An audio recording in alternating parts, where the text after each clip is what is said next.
Hey there, horror fans, and welcome back to another episode of Curtis Review.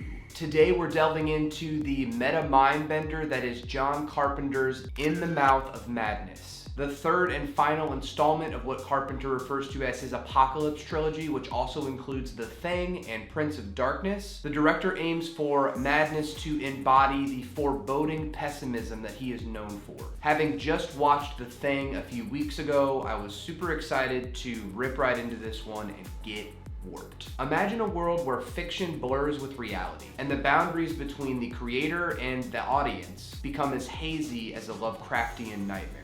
In the Mouth of Madness thrusts us into just such a type of universe, where the power of storytelling takes on a whole new dimension. Our protagonist, John Trent, played by the talented Sam Neill, embarks a journey that embodies the fanaticism often found in fandom around books and movies. As he investigates the disappearance of a best-selling horror author, John Trent becomes a surrogate for the audience, diving headfirst into the dark abyss of this creator's mind. That horror author is none other than Sutter Kane, an analog for the aforementioned H.P. Lovecraft, as well as the modern horror icon Stephen King. Apparently, King had a less than savory view on Carpenter's adaptation of Christine. There's a lot of rumblings that Carpenter used some aspects of In the Mouth of Madness to toss a couple pot shots towards the salty author. Those references work pretty well even today, if not better, and add even more to the sardonic quality that oozes from every frame of this film. What follows in the movie's 95-minute runtime is an analysis on art, fandom, belief, and even religion. The world is transfixed by Sutter Kane's work, even his yet-to-be-published upcoming novel with the same title of the film, and it's causing these people to foam at the mouth. It's worth noting that Sam Neill's performance in this movie is probably the best thing about it. He sells the insanity that Carpenter is really going for and is a major part of why this movie works so well. His initial screen presence alone is confident, domineering, sarcastic, kind of as if he, the actor, knows more than we do at this point, which is ironic because the character that he's playing has no idea what's in store for him. The lengths that the film forces him to go to are impressive, and they end up being some of the best scenes in the movie. Trent is enlisted to hunt down Sutter Kane after he goes missing. His publisher, Harglow, played by Charlton Heston, as well as his editor, Styles, played by Julie Carmen, both talk up just how great Sutter Kane is. And you can feel Trent groaning through his constant cloud of cigarette smoke, which is yet another argument that Trent is a stand-in for Carpenter. The movie's sense of humor is delightful and aids well in offsetting the upsetting imagery and psychedelic transitions. Trent and Styles then take off on a road trip to track down Kane, and the Stephen King comparisons become even more apparent as they get closer and closer to the fictional town from Sutter Kane's novel, Hobs End. This is just a little bit too reminiscent of Stephen King's Castle Rock universe that is well known today in the movie and TV landscape. Hobs End has that same small town appeal, gothic architecture, and quaint, quiet solitude that some of King's stories best embody. But Hobs End also has this quality of a town from times long gone. It makes you wonder if Carpenter laughs at or longs for the simplicity of that kind of small town vibe. What movies do you go to for choice, for entertainment yourself? A lot of older films by Hitchcock, Hawks, Ford. I like Polanski. I like action films. Some of the best shot and eeriest sequences happen during Styles and Trent's road trip. Strange figures on bicycles in the dead of night. Endless, looping, Lynchian lost highways, coated in blackness as Styles drives towards the end of the world. It begins to make you feel like you've rippled from your reality into a completely different and scarier one. The freshly blank paper that has just been loaded into Sutter Kane's typewriter. And that's pretty much what happens. For those unfamiliar, to say the least, Lovecraftian horror is the stuff of nightmares.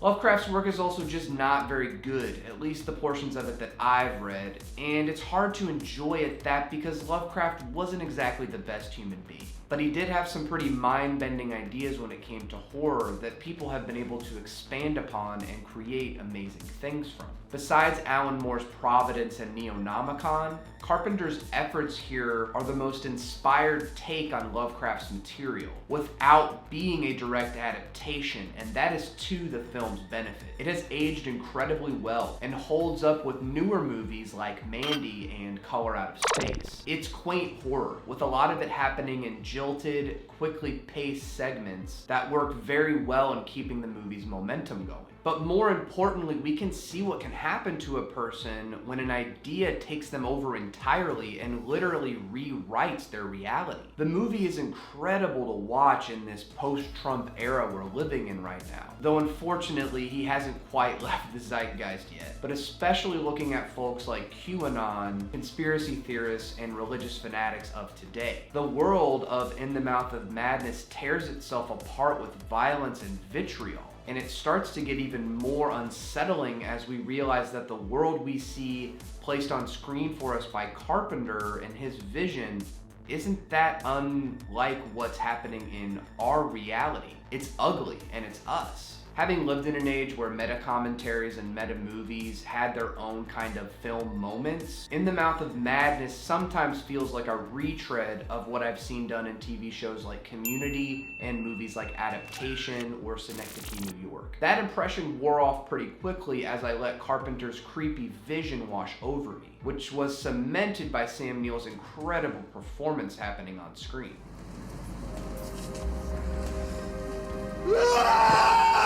It's frightening that something as simple as an idea, a proton of problematic inspiration, as small as a pulp horror novel, could change the very fabric of reality. So what's Carpenter really concerned about? Is this all a big nothing? It's all a big nothing. What makes you think you're so special? And so what if it is? By the end of Mouth, it doesn't really matter. We've watched the world burn, children disappear, dogs getting sicked on people. Release the hounds.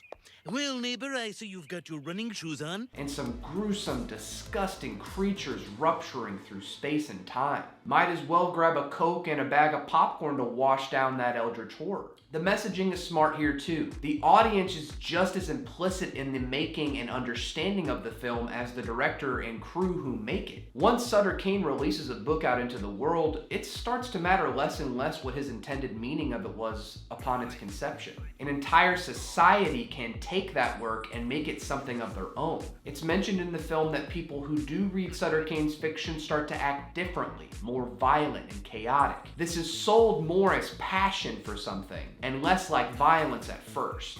But when a man gripping an axe with swollen chameleon eyes interrupts Sam Neill's cup of joe at the diner by smashing through the glass, when does fiction start to become dangerous? Book burning has been a topic in our society long before I was born and is still going on today. Religious people burned Harry Potter books when it started becoming mega popular. But did that stop its influence? And look at the folks who were diehard for a wingnut like Trump, or the people that ride for somebody like Alex Jones. I mean, those January 6ers would literally have faced prison time to support such an idiotic person who had too much power and no idea how to make good on it. Boy, Carpenter must really think pretty low of humanity, huh? In Alan Moore's and Jacen Burrows' 2010 graphic novel Neonomicon, there's a conversation near the end of the book with federal agent Merrill Breers and the imprisoned Aldo Sachs. Breers says, "That's what took me longest to figure out, how the great old ones were, are, and shall be. It's a different view of time, isn't it? It doesn't distinguish between past, present, and future. So these myths and stories aren't necessarily describing events in the ancient past, are they?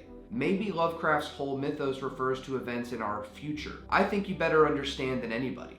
You see the world through their eyes. Human beings aren't where they think they are. They aren't even what they think they are." Chilling stuff. And while I highly recommend reading it, as well as its prelude, Providence, Neonomicon is highly upsetting, much more so than In the Mouth of Madness. This quote fully summarizes what Carpenter set out to achieve with this film. That our reality is not our reality, that there are forces at work subliminally influencing us, and that there may be an ultimate destiny in opposition to our beliefs, and thus to the stories that we tell ourselves to get through the day. This is a review, right? Is this a good movie? Do I like this movie? Yes, on both counts. But if we're to take the thing into account here, In the Mouth of Madness pales in comparison. There's a lag near the second act of this movie that really cuts its feet out from under it and pulled me out of it a bit. I loved the imagery going on in the third act, and maybe I should re-watch this movie to fully get it, but I wish maybe the movie didn't open the way that it does, where we know Trent's going mad. There's another part of me that thinks that works really well, but I kind of feel like it may have been more satisfying to see the journey from beginning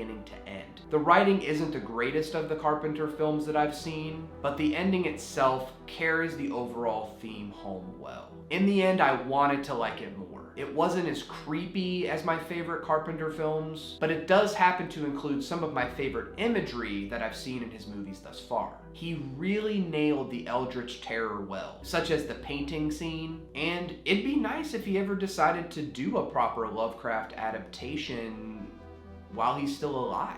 So there you have it, John Carpenter's In the Mouth of Madness, a meta-horror classic that transcends the genre. It's not just about scaring you in the moment. It's about haunting your thoughts long after the credits roll. If you haven't experienced the madness yet, please do yourself a favor and go watch it now.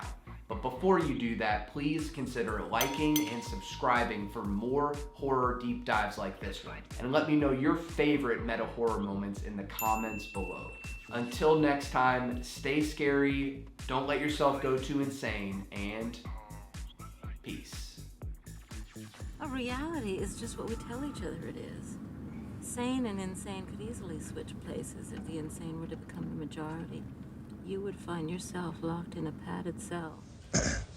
What I hate worse than anything else is pretension in any form. Somebody who's pretentious and is delivering a message. Because I don't think motion pictures is at all intellectual. I think it's all feelings.